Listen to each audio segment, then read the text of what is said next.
Get ready for an epic reveal. Today, we're going to unveil the Lakers' shocking plans for the new season.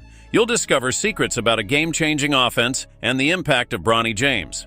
It's time to dive into a journey of transformation and strategy, where every detail counts. Stay tuned because this season promises game-changing surprises. Don't miss this opportunity to go behind the scenes of the Lakers' success. Here we go. And let's move on to today's news, but first just check if you're already subscribed to the channel because the next videos will be a series of content that will help you stay informed about everything related to the Lakers. Last night, the Lakers made their Las Vegas Summer League debut. They had some cool moments, but ended up losing again. What I found most interesting was not so much the game itself, but rather what J.J. Redick said during an in-game interview. He shared a lot of ideas about how he sees his team heading into this season. The interview was on ESPN, so they focused a lot on Bronny, which took almost half the time. Afterwards, they talked about the entire team, from the types of plays they plan to use to how they will manage their relationship with LeBron.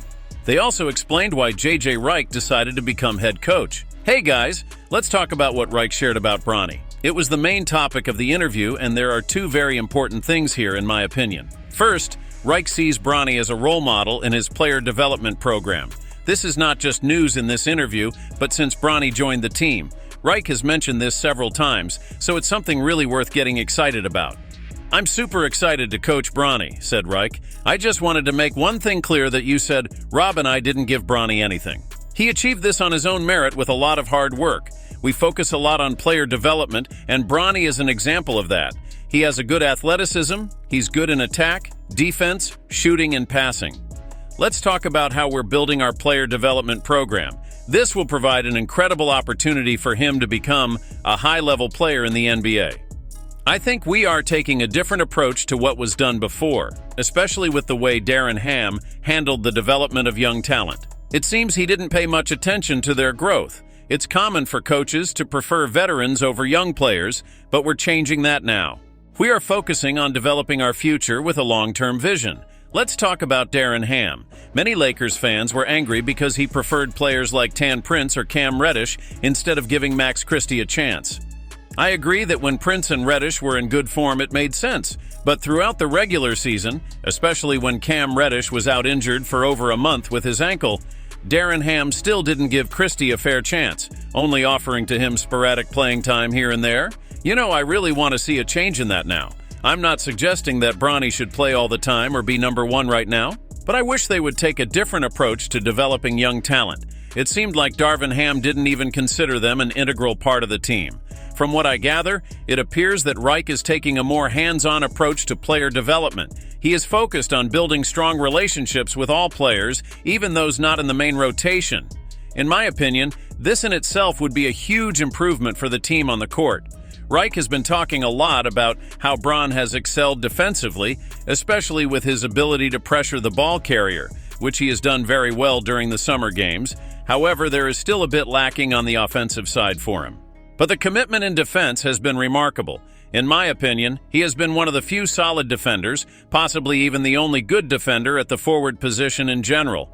I think they are planning a long-term approach with Bronny, viewing his development as a 2 to 3 year plan, rather than wanting to immediately put him in the main rotation. I would like them to take a more practical approach to his development than they did with Darvin Ham. Since arriving, Redick has presented a very interesting vision of what he intends to do with the team's attack, suggesting that they could benefit from including more structured offensive plays. Some people interpreted this as a criticism of Darvin's play, but I don't really see it that way. For me, it's more about being consistent with LeBron rather than letting him improvise too much in the fourth quarter like he usually does. Sometimes this works, but other times not so much. So, to make it clear, Redick thinks it would be good if they use the manual more times in plays, not all of them, but with a greater commitment than before. This sounds great in theory, but now they have the chance to put this plan into action. If they want it to work, they need to have a solid manual from the beginning. And LeBron won't embrace it if it isn't working, so it's essential that he also agrees with the playbook. So, did you already know this news? Let us know in the comments if you already knew, and leave your opinion on the subject. I will read and respond to your comment. I believe Redick has a good chance of achieving this, which is great. He and LeBron spent a lot of time strategizing together on their podcast, so they have a solid mutual understanding of the game. Many people think this was one of the main reasons he was chosen as head coach. One of the biggest problems they faced with Darren Ham was that he and LeBron didn't agree on their game plan. This was not just an issue between LeBron and the coach, but it affected the entire team, which ended up harming the execution of strategies in the game. Now with Reich, they have a solid foundation to build their relationship on, especially between him and LeBron. During the interview, Reich talked about how they communicate. The big takeaway here is that they are open with each other, something LeBron may not have had with a coach since Tyronn Lue way back when. It could be that Frank Vogel was more reserved with LeBron instead of being direct and open. Who knows, maybe it will be different with Coach Reich compared to Reich from the podcast. Either way, they have a solid foundation to move forward. And make no mistake, despite the Lakers being called Anthony Davis's team, LeBron is still the leader, especially vocally. We're almost done, but before I realize that you Lakers fans haven't left a like on this video yet, this is very important so that YouTube can continue to share our content with you, and so we'll be helping you stay informed about the Lakers. So now leave a like on this video. It's free. If they're not on the same page, things can get complicated quickly, as we saw happen with Darren Ham. I hope they can transform this relationship from podcast to coach and player. Finally, Reich explained why he wanted to be the team's head coach. I really liked his answer. In a nutshell, he is competitive, and he made that clear during the interview. I think this side of J.J. Reich is admirable. I'm not sure I agree with the comparisons made to Pat Riley, but I really appreciate his competitive attitude. He is confident and determined to win. This is exactly what is expected of a head coach, no matter his experience. Again, you never know how things will unfold when someone takes over as head coach for the first time.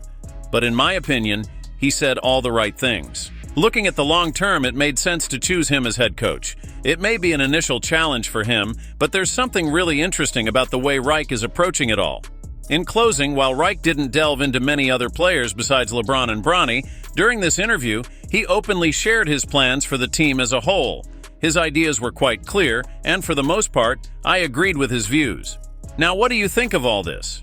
How do you feel about what J.J. Reich outlined for the future of individual players and the team as a whole? Share your opinions in the comments below. Thank you for watching this far. Don't forget to subscribe to the channel to continue receiving the next content. Access now our playlist that will appear on the screen or in the pinned comment with all the latest news and latest news from the Lakers. And stay tuned behind the scenes, highlights, last-minute controversies, transfers, everything about the Los Angeles Lakers team. Until the next video.